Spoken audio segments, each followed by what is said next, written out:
Welcome, everybody. Hi, this is From Adversaries to Teammates, how to turn a difficult situation with a family or a caregiver into a problem-solving opportunity where you're on the same team. So that's kind of the theme today, is becoming teammates with the people that you might be having a conflict with. My name is Suzie Zeldin. I am the Director of Operations at Smart Sitting. I've been doing that for about 12 years. And I'm also a mom of two, and I have a business partner who also owns it with me. So, together we have dealt with a lot of conflict over the last 12 years of running our business.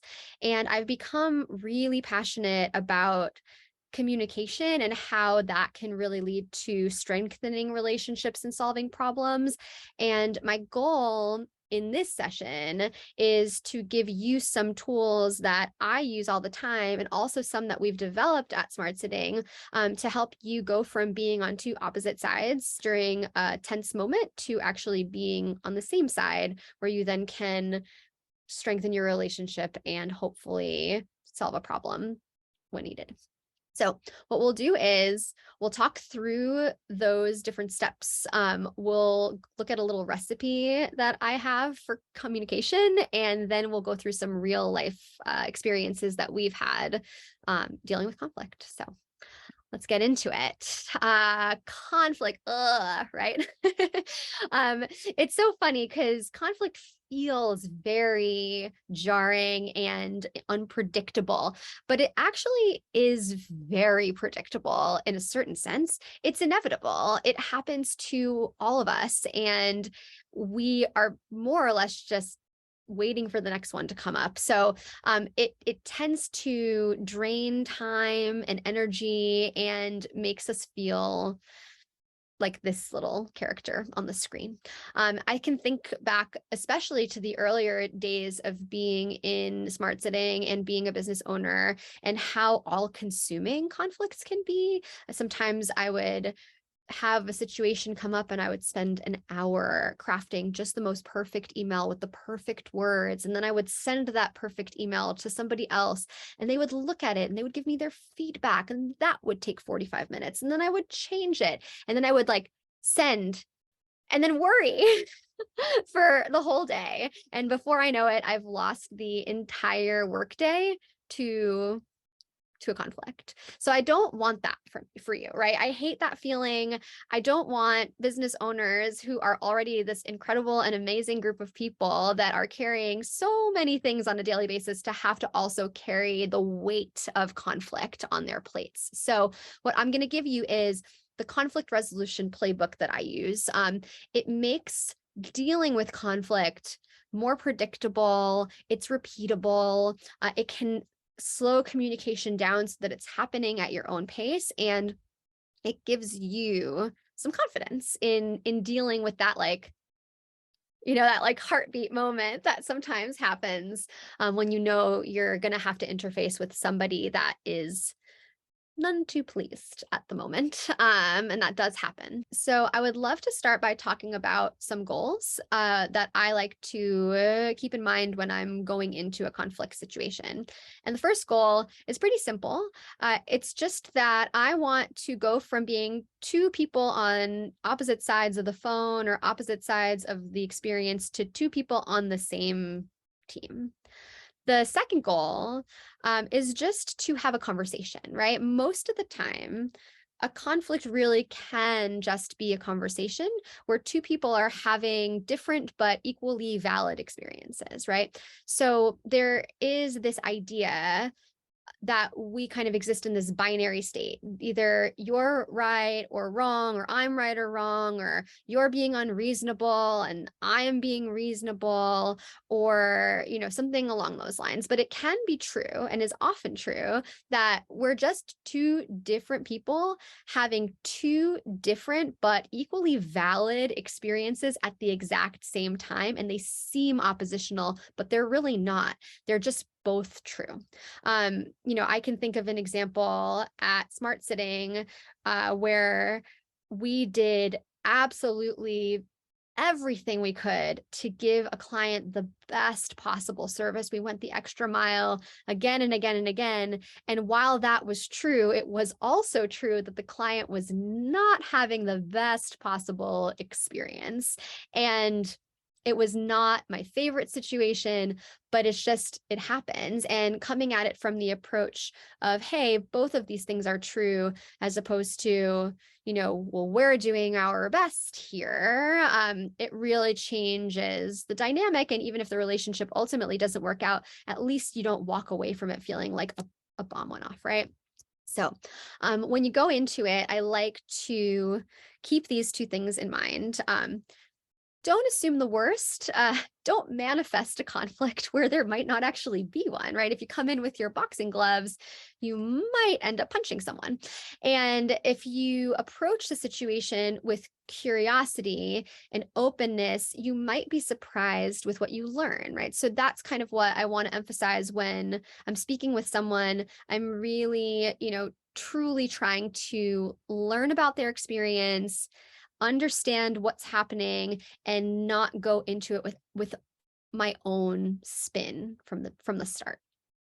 So it can be hard, though. Let's acknowledge, right? To get that energy. Sometimes we get some energy thrown at us, and it's not fun. It doesn't feel good. We're all humans that have emotions, and we respond to other people's emotions.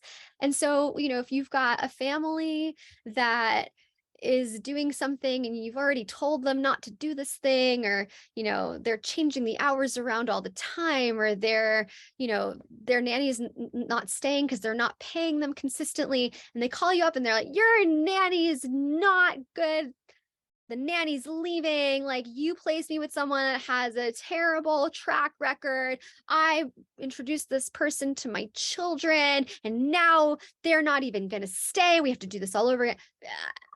Like, that feels bad. And it's hard sometimes to do the best possible thing, and instead your instincts want you to kind of do well, hey, listen, I told you about this, right? I'm being defensive, right? Hey, this is not my fault. I'm externalizing the blame here. Or, well, the reason this is happening is because of these different kinds of things. And now I'm explaining and justifying. And all of this is falling on deaf ears, right? No one is listening because they're not ready to listen to that. So we want to try to avoid those things. But the other thing, and this one's, I think, a little bit more fun, it's like my tasty little secret, I don't want you to solve the conflict right away. The number one thing, don't solve the conflict, don't solve the problem. If you try to solve a problem too soon, no one is ready for that. And if they're not ready for it, you could have the best solution in town and it's not going to work. I mean, I think I've had clients that I could have offered them $1 million on the phone and they would have still wanted to yell at me because they weren't ready for that conversation to end. So try to avoid solving the problem too soon. You really only want to address the conflict and resolve it once the person that you're speaking with really truly feels like you are actually on their team. So we're going to talk through how to get on the same team with someone that's like hurling things at you, right? So, okay. So this is my conflict resolution little playbook. It just are the steps that I take every time. I do want to acknowledge that sometimes it can be hard to get a word in edgewise. And that does happen. Sometimes people like to talk at you. So this works great when someone is willing to listen to you and to engage in a conversation. But sometimes, it can be hard. But we'll go ahead and take the positive route today and assume that the person that you're speaking with is going to let you go through this process. So step one, I want to humanize, right? And what I mean by that is I don't want to be an email in someone's inbox. I don't want to be a text message on someone's phone. I want to be a human that has a face and a voice and an energy. And I want to be speaking with another human, ideally in person, if it's that kind of situation, like a family and a nanny getting, working something out, or if it's, an agency and a client, then most likely like on the phone. But I want it to be two people who are not reading their own experiences or their own insecurities into their into the text that you've put on the screen. So get on the phone, get in person, and then start with listening, which is step 2. Really, really, really listen. So put on your friend hat, and don't come prepared with your lecture. Your TED Talk is great for another time, but right now we just want you to be there listening, trying to learn and understand, not apologize, not interject, not interrupt. You can express little acknowledgments of hearing and understanding. That's great. Wow. Yeah.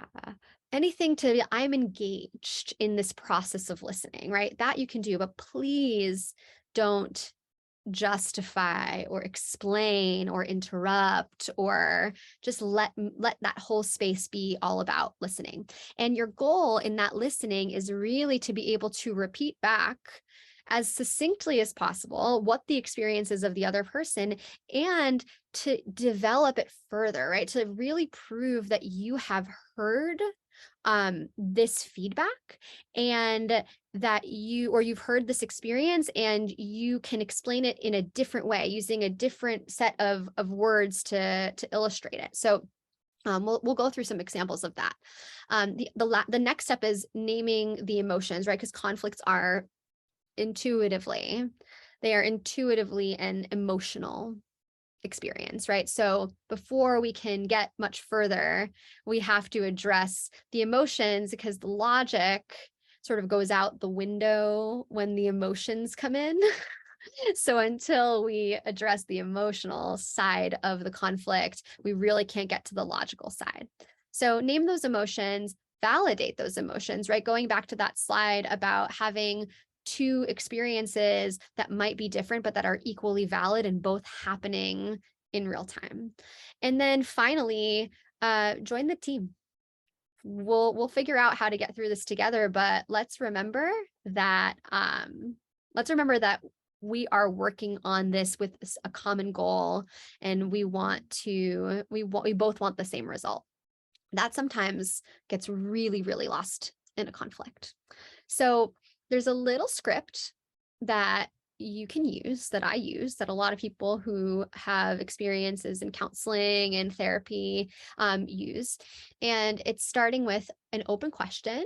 Hey, what's going on? What's been happening? Tell me. Kind of create this open space for information to start to flow at you. And then as you're listening and internalizing what's being said, you start to repeat back. Okay, so what I hear you saying is that you had this conflict with this person, et cetera, and you add your own spin wherever you can. Ask for more. Sometimes you don't get it all in that little explanation, or there might be another piece that maybe doesn't feel fully understood. So you can ask, hey, is that right? Is there something else that feels important that I might be missing? I want to make sure that I can understand this whole picture. And if you get a green light, you can start to validate feelings, right? And there are a lot of different feelings, and sometimes you can have more than one feeling at a time, but having a familiarity with some different words that you can use can really help your client or your nanny or whoever it is that you're talking to feel really understood, really heard. Because there is, again, it's not just like, I'm angry. You might not be angry. You might be frustrated, or you might be stressed, right? There's some things that maybe are causing you to feel anxious. That's a different thing. And I don't think that if I feel stressed, that I really want someone to accuse me of like being angry, right? Like, so there's some nuance to how we deal with being labeled with our emotions. So trying to really understand, like, this made you feel dismissed. This made you feel pressured. I could tell that this was really disappointing. Whatever that is, try to get as close as you can. I love bummed, because I feel like bummed really, I get bummed. But I love that. So find the right words and then use them. I imagine that this makes you feel bummed. Like, yeah, I'm bummed. Like I gave this offer to this nanny. I thought she was going to start with me to this great trial and she like went and took a different job and now I'm at square one. Like, yeah, bummer. Um and validating the experience sounds like, hey, it makes sense to me that you feel this way. And joining the team starts with, I would also feel this way. So with what I want to just make sure that we clarify here is that sometimes we'll get this little adage that comes to us. We hear it, we've heard it all growing up, the customer is always right. And that seeps its way in and sometimes can make it feel like we're pandering to or just appeasing a client or anyone that we're in a conflict with when it's a business setting. And I really want to stress that that's not the goal here. You do not have to agree with whatever experience they're having. You are just here to validate that they're having that experience, right? Your experience can be totally different. One kind of example could be, let's say you have a baby that's being sleep trained and, nanny is not agreeing with the way that mom or dad want to sleep train the baby. And so while you, let's say, have a personal opinion on this, and maybe you don't agree with this method, and the mom wants to use this method, you don't have to validate and say, yeah, they should really be using that. Like it makes sense to me that you feel this way because that's the best method out there. Like, no, you can just simply validate that they're having an experience that is more common. Like, hey, it makes sense to me that you feel this way. I'd feel this way if I felt like my child wasn't being parented the way that I wanted them to be parented. Or I would also feel this way if, I felt really strongly about a way that I wanted my child to be sleep trained and and my nanny was really against it. That would be really hard for me too. You don't have to get into the nuance of what our specific opinions are because that's not what this is about. I just want to keep that in mind because sometimes you run into some things that you just don't agree with. And that's not necessarily always the issue at hand. So once we get to the point where we have named the emotions and validated the experience and sort of joined the team, that's the first moment where a solution or problem could get solved, right? A conflict could really get resolved. So depending on the situation, you might solve it on the spot. You might buy yourself some time, let me get back to you after I've had a chance to chat with my business partner, or if I've looked at I'll get back to you and see how we can, what wiggle room we have, whatever it is. But you don't always have to solve it on the spot. And in fact, sometimes delaying it really softens the whole situation. So I'm a big fan of buying time. But when I am communicating, I'm using this delicious, tasty little recipe. It is the way that I love communicating in a professional setting. And I think that it works no matter what professional setting you're in. And all of my communication in these situations ticks these 5 boxes, right? So I want to make sure that I am being accountable wherever, if I've made a mistake, I'm going to own up to that mistake, or I'm going to know my responsibilities and I'm going to be able to articulate those responsibilities. I'm also going to be adaptable where it makes sense for me to adapt. I'm not going to be totally inflexible. I'm going to convey to anyone that I'm in a conflict with that my intention is to be supportive. I'm going to be honest and genuine with them. And that sometimes is the hardest, can be hard. But that is the goal. Transparency really makes everything a lot easier to handle. It kind of simplifies everything if you can just find the way to say the thing that's true. Of course, keeping your professionalism just means maintaining the tone, maintaining the conversation in a way that feels productive. And that's kind of how I like to approach almost every situation. So we'll use those 5 things. We'll come back to those in a little bit here and just find how responses can hit every single one of those. So I want to just, kind of give you these 2 quick tips. Make their problem your problem. Again, we're on the same team. And then tip number 2, remind them that you have the same goals. Sometimes families get into this place or people get into this place when they're dealing with a business, like, oh, you're just in it for the money.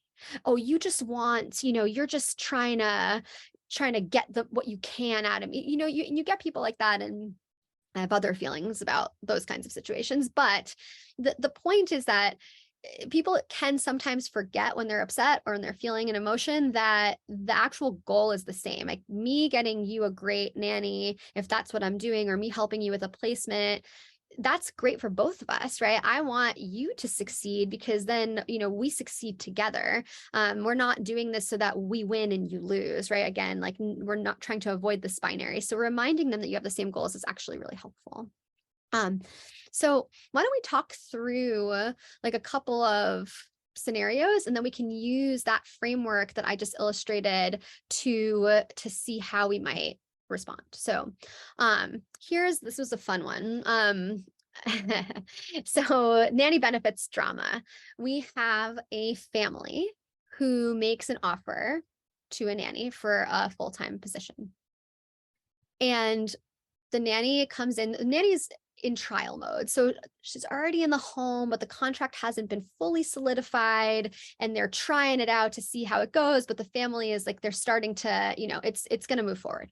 So they're making like sort of a tentative offer, and they're figuring it out. Nanny asks the family about the benefits. And of course, family says, I know nothing of benefits. How could I know it? It's not like it's on your website, in your contract, on the follow-up emails, or explicitly talked about in the conversations that we had. But if I said that, that would be defensive. So I can't say that. I have to not do that at all, even though it feels so good. So, they're saying they never knew about it. And now in an interesting twist, this particular nanny really wants this job, maybe has had a hard time finding a job, and is now terrified that we're going to mess this up. We are going to mess this up. The agency is going to mess this up because this family and this nanny have a good thing going in the house.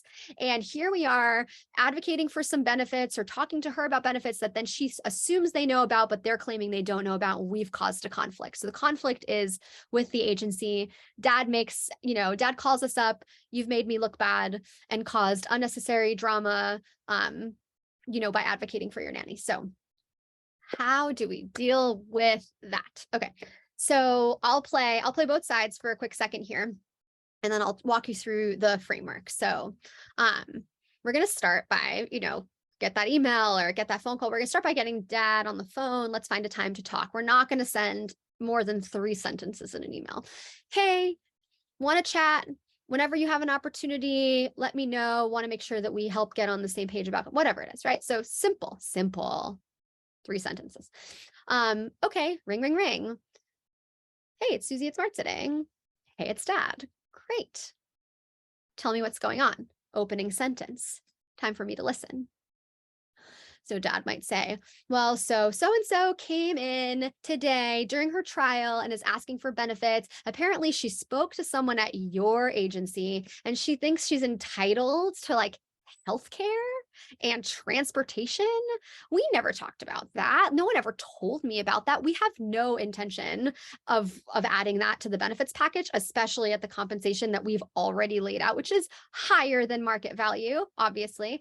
We're paying up the wazoo. I don't understand why you would tell her that about all this stuff. Now she thinks that she's missing out on something. It was never on the table to begin with. What are you going to do for me? Whew. Okay, so what I hear you saying is that so-and-so came to you today talking about benefits, and that was really never originally part of the compensation package. Is that right? Yes, that is right. And now, and there's more, right? We're going to get back. And now she's, she thinks she's missing out on this, like, but it was fine. It was fine until she talked to someone, right? So what I'm hearing is that after speaking with someone at our agency, she may be feeling like her compensation is less than attractive, even though she was quite happy or pleased with it prior to that conversation. Is that right? Yeah. And it's your fault because you're the ones that did it. And, and now we look bad. Right. So what I'm hearing you say is that, she came in, it seems like now she's expecting compensation that wasn't ever originally outlined, that she might not be feeling great about it, and that this makes you look bad, and that our agency is responsible for this kind of creating this rift with this person who is now in your home. Is that right? Yes. Let's just assume they finally are like, you got it. Like we're done yelling at you for a minute. Okay. Whew. All right. Great. Okay, so on to the next part. So, wow, okay, well, wow, I can imagine that makes you feel frustrated, maybe even perplexed. Like, why would we suggest this to this person who's already happy with the compensation that's been outlined? Yeah, I imagine that would just it seems pretty upsetting. Is that right? Yes. Great. Well, listen, it makes sense to me that you would feel upset if, in this situation. It makes sense to me that you'd feel upset about there being some other information communicated that you were not aware of, or that you maybe didn't intend. I would feel upset too if I had a nanny and I was trying to hire that nanny, and suddenly she was talking to somebody else about it and it was different than information that we were talking about. I would feel upset too. So I get it. And that's kind of hopefully where we come to the point of like, cool, like you sort of understand. I've tried to pull in a personal experience. I've tried to pull in a different way of having the conversation, finding things that the person has said and then rephrasing them, pulling in more details about the experience to sort of really humanize it and paint a picture. And then after that, I can say, hey, listen, like I totally understand where you're coming from. My goal here is really to support this relationship. At the end of the day, I want for your family to have really consistent and stable care. And the last thing that I want to do is come in here, have anyone from our team come in and do the opposite. That's not the goal here. Like, we're really looking at the market and we want to make sure that you're set up to succeed. Are there any, given this conversation, what's the temperature in your home right now? Is there a way for us to revisit this conversation in a few months, or add something to the contract that's in the form of a retention bonus? Like, let's figure out a way to have this nanny that you're going to onboard and train in your home. Let's find the best way to have her stay. So, like, what are some cool or interesting ways that we can do that maybe aren't those particular benefits, but maybe are benefits that can come in down the line? So, I mean, an idealized outcome, right? And then dad's like, you're so awesome. You guys are the best agency in the world. Obviously, applause, applause. You're phenomenal. So yes, so that's one way to do that. And the goal of that conversation is really to use those 5 core values and communicate them throughout.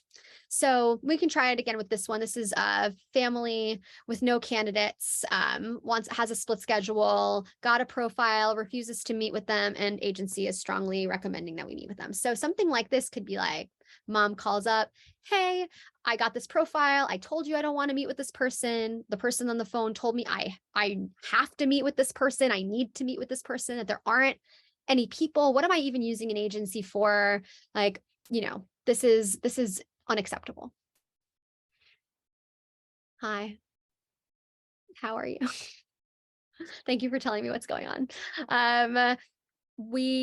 So what I hear you saying is that you've received a profile and that doesn't feel like it's exactly the quality of candidate you're looking for. You want to see more. Is that right? Yes. And also, I'm being told that there aren't many people that are even willing to do this job. Got it. All right. So what I hear you saying is that you've been given a profile, you want more profiles, you're getting, it doesn't seem like those are coming. Is that right? Yes. Okay. Well, I imagine that makes you feel pretty anxious, because I'm pretty sure you're starting a job at the end of this month and you really want your care figured out, right? So is that right? Yes. And I'm sure you're feeling a little bit of pressure to meet with this person. Yes.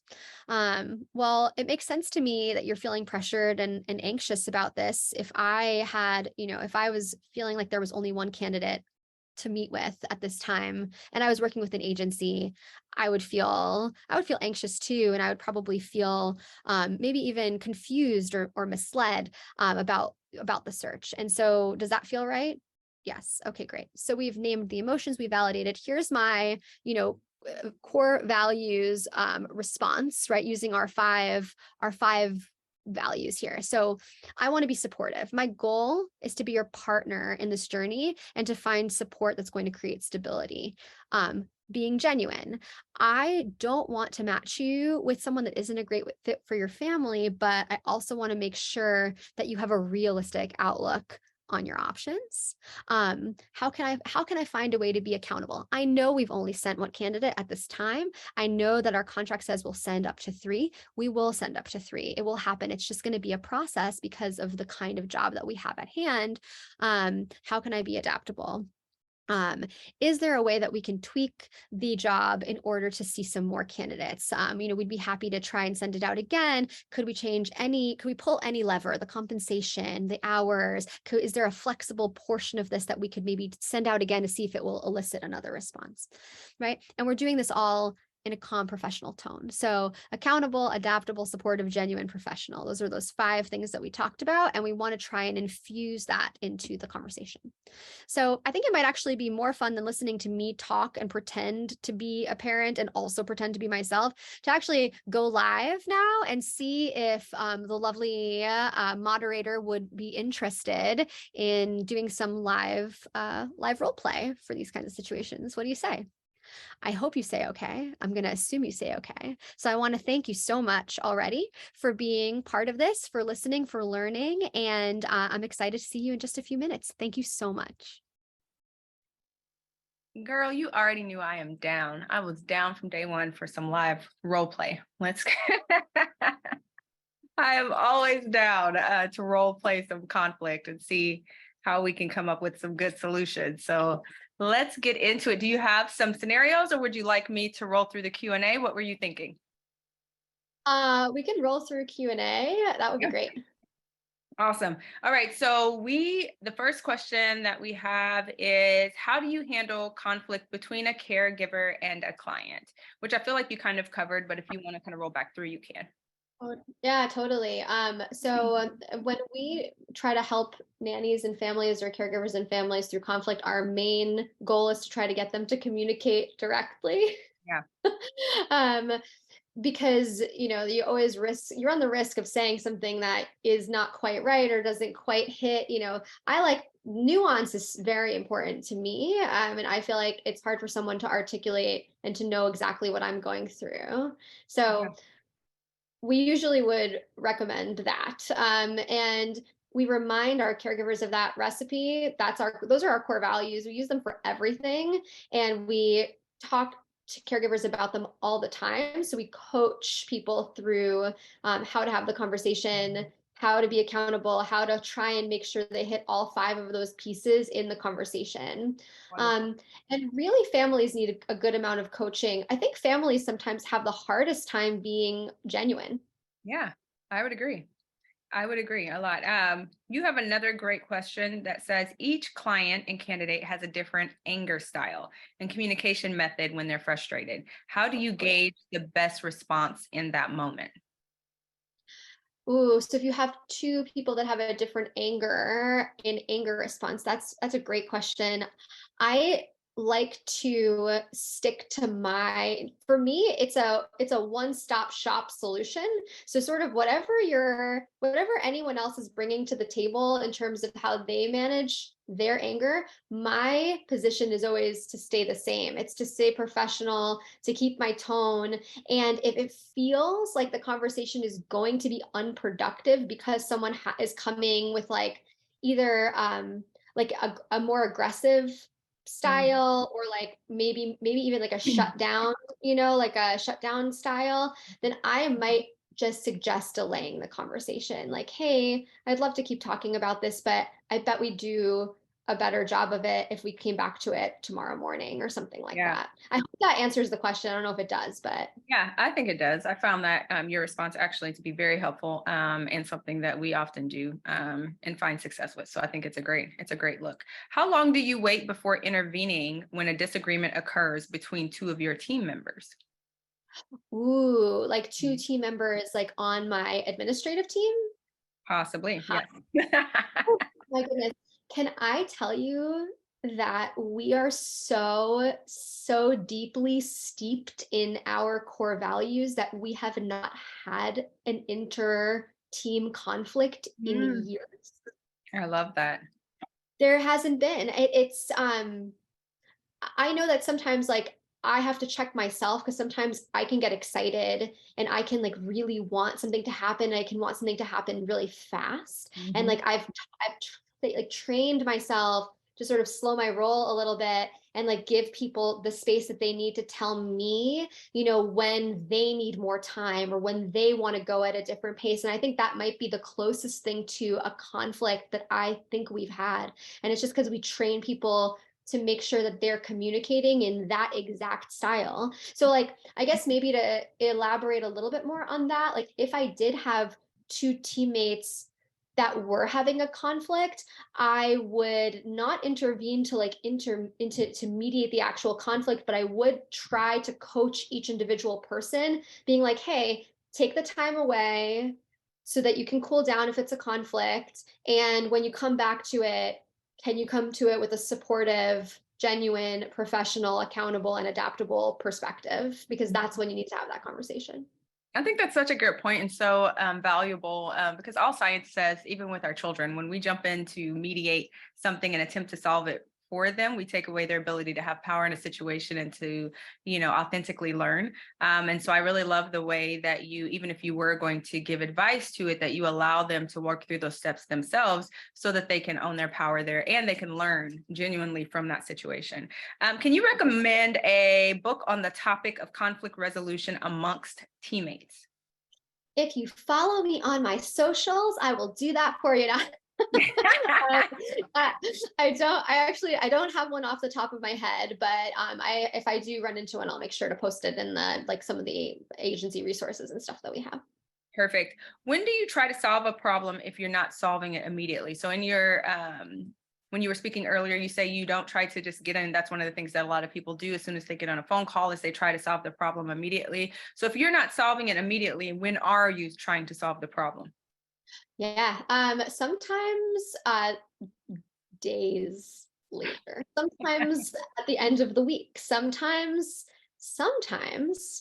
it doesn't need to actually be solved. Sometimes someone really just wanted to talk to you and Yeah. just wanted to hear that someone else understood them. So giving it enough space to figure out whether like there is a specific solution necessary or this was kind of a vent session is Yeah. helpful.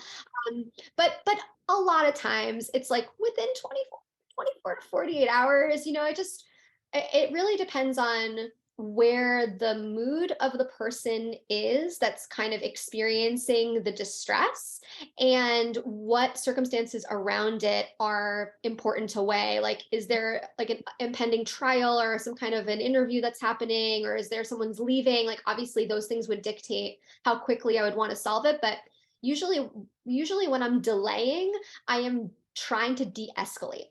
Mhm. That's Uh, really what I'm doing with delay. that's a great nugget right there. How would you suggest handling it when you or someone on your team is the one that made the mistake? Ah, in that case, I would probably lean on accountability right away if it's obvious, if it's clear, right? Like and sometimes we mess things up. That's normal. We're human beings and that is okay.